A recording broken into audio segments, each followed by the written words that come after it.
Hey guys, what is going on? We are back and we have finally got access to the Modern Warfare 2 Beta, which is on PC as of today. Now, I just had a few initial thoughts after playing the game for a few hours today. I had a decent little run around and overall I think the game feels pretty fun. I do have some things that I do really enjoy about it and we'll talk about that, but of course we do have some things that we don't really enjoy about it as well. I'm usually a pretty uncomplicated guy when it comes to Call of Duty. Guns feel satisfying. I'm usually pretty happy. Of course, there are always going to be some things that we do disagree with, and again, there is outspoken community discourse at the moment going on with a lot of things in this game, and again, hopefully they do end up making some changes here that do sort of bring this back into line with what the community is expecting about Call of Duty.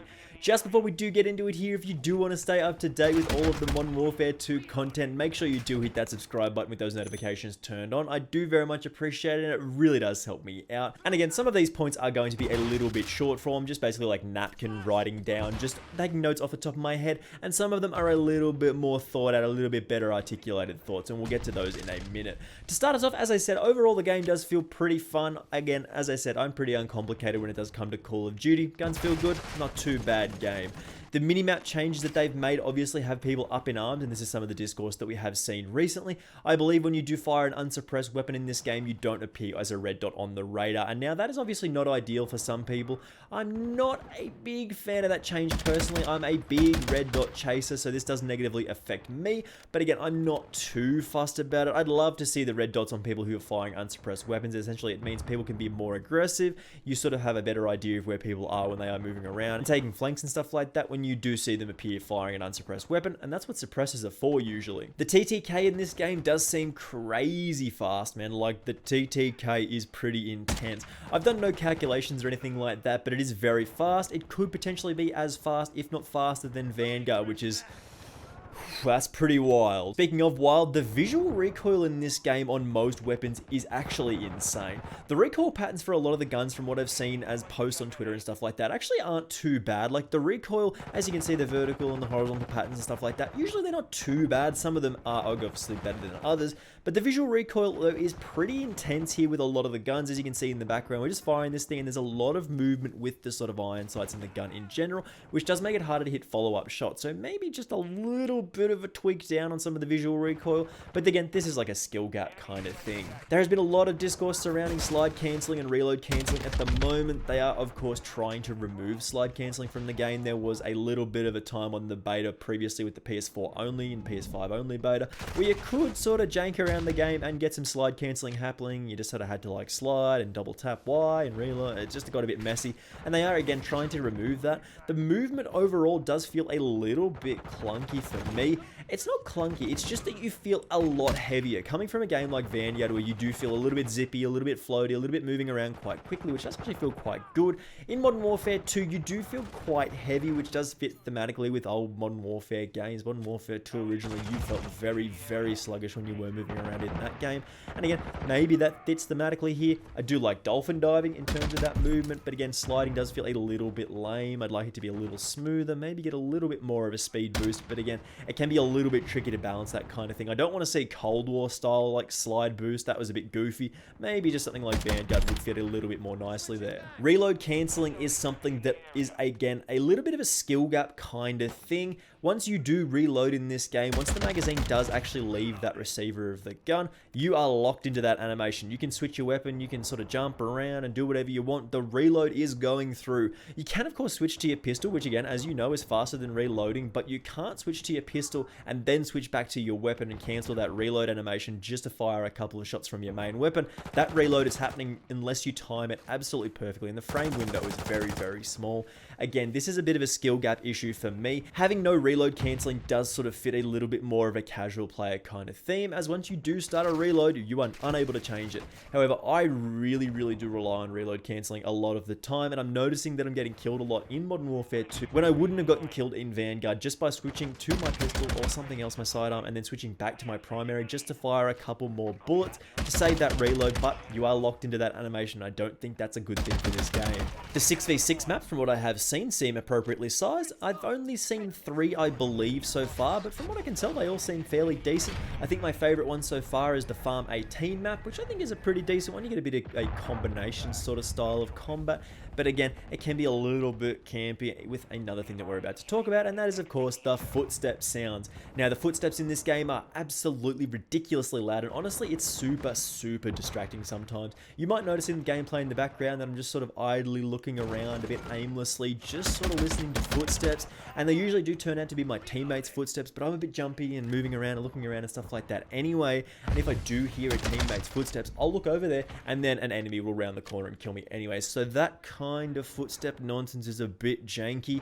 Coming from a game in Vanguard at the moment where the footstep sounds don't really matter. Of course mine are silenced by a ninja, I believe, but I mean you can sort of hear enemy footsteps, but at the same time there's a lot of explosions, there's a lot of gunfire going on, and they're not the loudest thing in the universe, and for the most part you can just ignore it. Like, it's not too big of a deal. I usually do run ninja over ghost on most of my class setups in Vanguard just because I hate hearing my own footsteps, so they are very loud, and they've gotten me killed a number of times, and it is a little bit campy to just sort of sit in on spot and wait for footsteps to come to you, because you do get a very good visual or sort of audio visual idea of where people are going to be just by listening to the footsteps in this game, so they definitely need to be toned down a little bit. The new perk system is interesting to say the least. It does feel like they're trying to unnecessarily try to reinvent the wheel.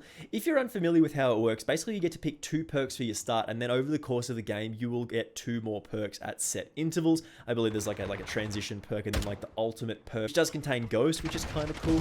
Getting kills and doing objective play, I believe, increases the time. Like, you get it a little bit faster if you are getting kills and stuff like that. Now I've heard that, again, this is a thing that they are not changing. They have taken feedback on this and go, yeah, we're not changing that, this is how it is. So we just I guess, again, as I said, it does feel like they're sort of unnecessarily trying to recreate the wheel here. I mean, it's a neat little change. It does sort of feel like change for change's sake, though. I would prefer the regular pick 3 perks, but I'm not super fussed about this. It's not going to ruin my game experience or anything like that. The last major thing that I wanted to talk about is the weapon unlock system, and it is very in-depth, but it's not explained particularly well. While you do still unlock various weapons at separate intervals, you do unlock weapon receivers. Now, this is basically the weapon platform that you do add your attachments to, and it basically affects how you do play the game. So you do build upon an M4 receiver, for example, by making an assault rifle, an LMG, a marksman rifle, an SMG, and I'm sure there are more options. This does apply to a lot of the weapons in the game. For example, the MP5 or the Lockman SMG build is likely one of the best guns in the game at the moment, but it is a definite hassle to unlock that thing, and it's not explained very well either. To start, you do have to unlock the base Lockman, which is a marksman rifle style receiver, at level 16. You then have to level it up by using it to unlock the AR version, which you then use to unlock the SMG version, which again, as I said, is probably one of the best guns in the game at the moment. Again, another year of the MP5 being absolutely busted. Who could have seen that coming? Again, this is very interesting, and it is definitely a change for what we have seen previously. It does have a lot more customization in the gunsmith. Again, for you gun nuts out there, this is going to be straight up your alley. But there needs to be more of an explanation here. Maybe I missed it. Maybe there was a bit of dialogue that I skipped past or something like that. But again, not knowing what's happening here, it's under the progression tree. You can find it and you can see when you do unlock various versions of these different sort of receivers and stuff like that. But again, this needs to be explained a lot better, because I was a little bit lost trying to figure out how to unlock these things. It's just not explained very well. Again, it should sort of point you in the right direction. For something like the assault rifle version of the Lockman, basically just says that it's locked, and you do sort of have to dig through some of the other weapon categories to find when you unlock the base version. It should just point you in the right direction rather than just saying it's locked. Like, point me towards the marksman rifle one and then show me that that's going to let me unlock the assault rifle and the SMG. Pretty simple stuff, but it's one of those things that'll likely get explained a little bit better as we do get a little bit closer towards the game coming out. So I'm sure this isn't going to stay the same forever in terms of that explanation. The system is fantastic though. I think it is very cool.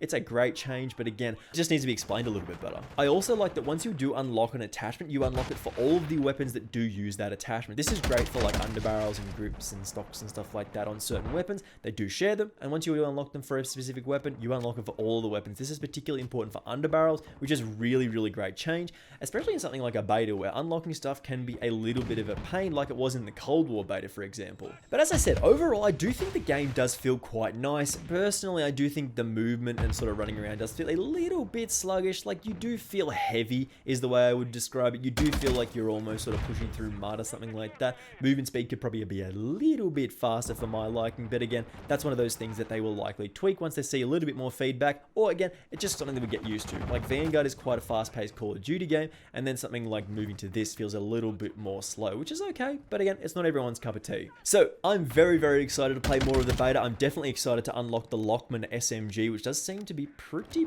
good in the game at the moment. So go level that thing up, or at least unlock the like marksman rifle version. Use that for a bit, unlock the assault rifle, and then unlock the SMG, because the MP5 thing in this game is very strong from what I can tell. If you do want to stay up to date with all of the latest Modern Warfare 2 content and stuff like that, make sure you do hit that subscribe button with those notifications turned on. I do very much appreciate it, and it really does help me out. I'm super excited about the game this year. It does feel very good from what I can tell early, but again, there is some stuff that we would like to see change, like a little bit less clunky, but again, it's a beta. We'll see what happens, and again, hopefully we will see you in the next video as well. Bye!